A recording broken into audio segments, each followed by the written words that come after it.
मेवाड़ की भूमि ने भारत को अनगिनत योद्धा दिए हैं, जिन्होंने कई शताब्दियों तक इस उपमहाद्वीप की प्राचीन सभ्यता की रक्षा की है।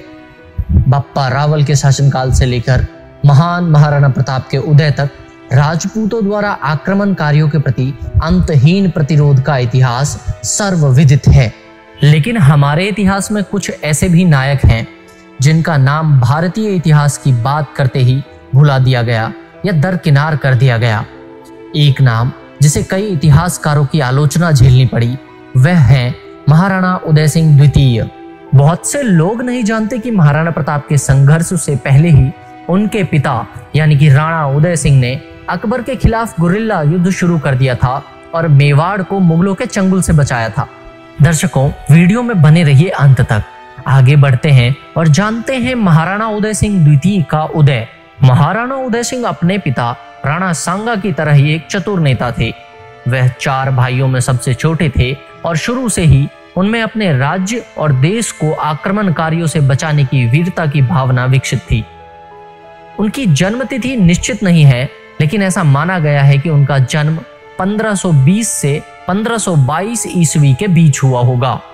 राणा सांगा की मृत्यु के बाद मेवाड़ के शासकों के बीच राजनीतिक संघर्ष शुरू हो गया, जिसके कारण मेवाड़ की स्थिति दिन प्रतिदिन कमजोर होने लगी और मालवा तथा गुजरात जैसी सल्तनतों ने अब मेवाड़ी राजपूतों से अतीत में हुई अनगिनत हार का बदला लेने का फैसला किया।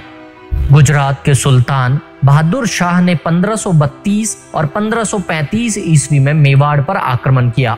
इसके कारण रानी कर्मावती और अन्य महिलाओं ने अपना सम्मान बचाने के लिए जौहर कर लिया, जबकि वीर पुरुष अपनी भूमि के लिए लड़ते हुए मर गए।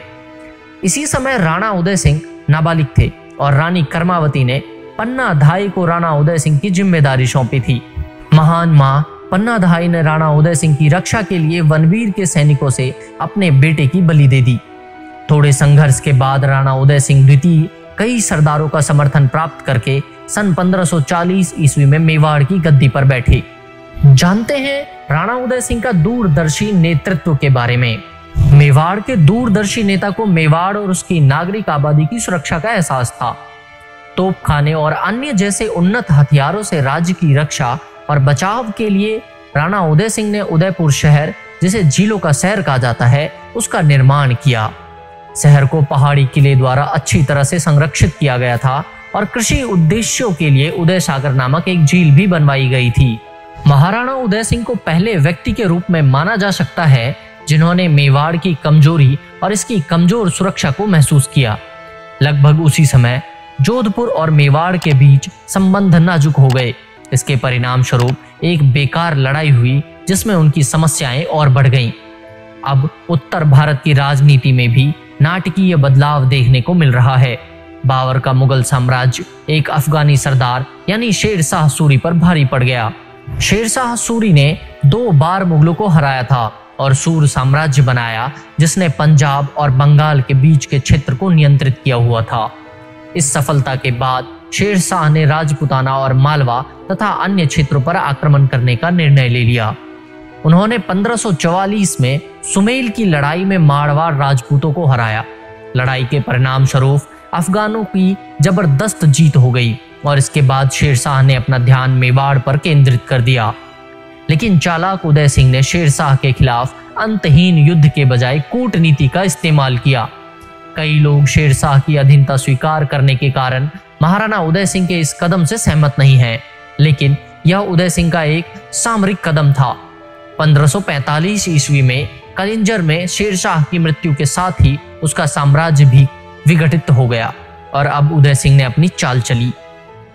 हुमायूं के नेतृत्व में मुगलों ने एक बार फिर दिल्ली के सिंहासन को चुनौती देने का फैसला किया और 1555 ईस्वी में उन्होंने दिल्ली पर हमला बोल दिया। लेकिन उनके नेता यानी हुमायूं की 1556 ईस्वी में मृत्यु हो गई और 11 साल का अकबर उनका राजा बन गया। दिल्ली पर कब्जा करने के बाद मुगलों की स्थिति अभी भी कमजोर थी और उनकी सेना को हेमू के बढ़ते खतरे को रोकना था, जिसने पहले ही उन्हें दिल्ली की लड़ाई में हरा दिया था। पानीपत की दूसरी लड़ाई में मुगलों ने हेमू को हराया और दिल्ली पर कब्जा कर लिया। उनके नए राजा यानी अकबर ने विस्तारवादी नीति का मार्ग अपनाया और सभी दिशाओं में मुगलों का प्रभुत्व बढ़ा दिया। उनका पहला लक्ष्य अजमेर था और 1559 में उन्होंने इसे मुगल ध्वज के अधीन कर दिया। कुछ राजपूत सरदारों और मुगलों के बीच विवाह गठबंधन शुरू हुआ।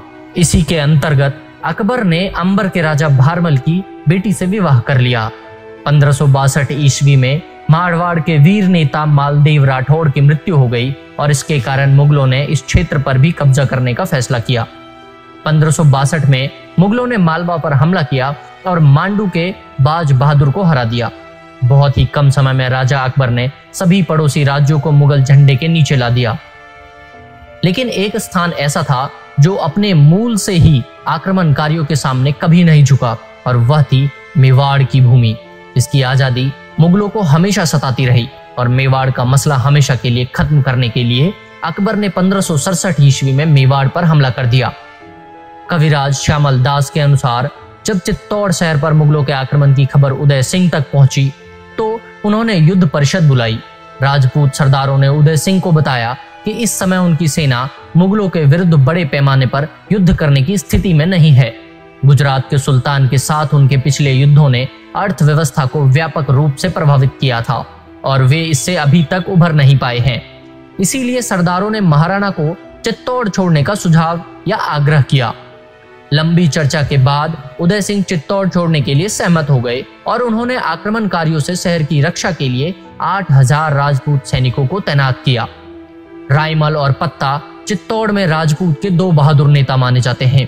5 महीनों तक चित्तौड़ में राजपूतों ने मुगलों को भारी क्षति पहुंचाई, लेकिन रायमल की मृत्यु के साथ उन्होंने मुगलों पर अपना अंतिम हमला शुरू करने का फैसला किया। इसके अलावा किले के अंदर प्रावधानों की कमी भी हो चुकी थी। महिलाओं ने अपने सम्मान की रक्षा के लिए जौहर कर लिया, जबकि सैनिक लड़ते हुए मारे गए। युद्ध के बाद अकबर ने 30,000 निर्दोष नागरिकों की सामूहिक हत्या का आदेश दिया और कविराज श्यामल दास के अनुसार लगभग 40,000 लोगों की जान चली गई, जिनमें से 39,000 लड़ते हुए मारे गए, जबकि 1,000 को मार डाला गया। सन 1568 फरवरी के महीने में चित्तौड़ पर कब्जा कर लिया गया, लेकिन अकबर की जीत और सफलता से ज्यादा कुछ नहीं थी, क्योंकि उसका मुख्य उद्देश्य महाराणा उदय सिंह को पकड़ना था, जो कभी नहीं हुआ।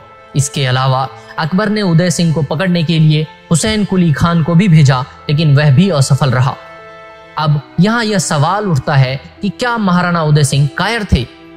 1570 में अकबर ने नागौर में एक दरबार का आयोजन किया, जिसमें मारवाड़ के वीर नेता यानी राव चंद्रसेन राठौड़ सहित लगभग हर राजा शामिल हुआ। केवल एक व्यक्ति अनुपस्थित था जो विरासत और गौरव के साथ समझौता नहीं कर सकता था, और वह व्यक्ति थे महाराणा उदय सिंह और मेवाड़ी राजपूतों का खून। अकबर के अधीन मुगलों ने 1569 में रणथंभौर, 1570 में बीकानेर पर कब्जा कर लिया और जैसलमेर ने अकबर के साथ वैवाहिक गठबंधन कर लिया। इसीलिए जब एक के बाद एक राज्य मुगलों के शासन को स्वीकार कर रहे थे, तो यह महाराणा उदय सिंह ही थे जिन्होंने अपनी भूमि सौंपने और अपने पूरे शासनकाल के लिए स्वतंत्र रहने से इनकार कर दिया। 28 फरवरी 1572 को मेवाड़ और भारत के इस सपूत की गोगुंदा में मृत्यु हो गई, लेकिन राजपूतों के दिलों में आजादी की लौ जलती रही, जिन्होंने कभी भी मुगलों को अपना नेता नहीं माना और सदैव आजाद रहे। महाराणा उदय सिंह की मृत्यु के बाद उनके सबसे बड़े पुत्र यानी महाराणा प्रताप ने अकबर और मुगलों की सभी महत्वाकांक्षाओं को कुचल दिया, जिन्होंने न केवल मेवाड़ को आत्मसमर्पण करने से इंकार कर दिया, बल्कि दिवेर के युद्ध में मुगलों को धूल चटा दी और अपनी उग्र गुरिल्ला रणनीति के माध्यम से मुगलों को अनंत काल तक परेशान किया। धन्यवाद दोस्तों, वीडियो कैसी लगी हमें कमेंट में जरूर बताएं। मिलते हैं अगली गाथा में, तब तक के लिए चैनल के सब्सक्राइब बटन को दबाकर हमसे जुड़ जाएं।